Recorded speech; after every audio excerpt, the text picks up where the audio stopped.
economic package. There hasn't been any talk about from the government just yet, but I'll come to that in a moment. I want to ask Arun Kumar first about his sense of the kind of dark shadow this second wave is causing and is likely to cause going forward.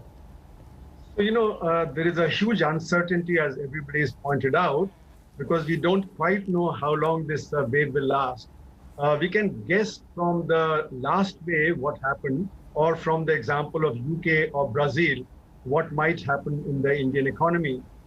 If you look at it, Brazil never imposed a lockdown, and their first wave and second wave merged, and it is continuing at 13 months.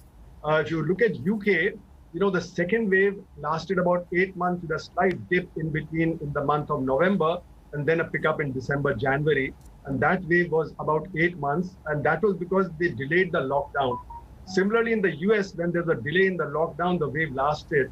And if you look at India's wave, the first wave, the wave went on from March up till mid-September, and the mid-September was the peak. So you can say that it sort of abated only by about October or November. Now, if some of these things are there, and we have delayed our, lockdown this time much more than what we did last time. If you remember, in February last year, we had 10 cases, and then we peaked in September at about 98,000. Whereas this year in February, when the peak was at the lowest point, the minimum, that was about 9,500 cases. And then the cases started rising, and they went up to about 4 lakh cases. So I think the peak is going to be there probably somewhere around June, and then it might abate, but it will abate very slowly. And I think we are going to be into October, November before we can really think of opening up our economy. So if you look at Q1 of this year would be very similar to Q1 of last year. April this year is better than April last year, but May is roughly around the same as May last year. And June this year would be much worse than the June last year. So in Q1, the growth would be very tepid. In the Q2, again, because the wave would last up to sometime like October, depending on the vaccination. Therefore, Q2 would be much less than what it was last year.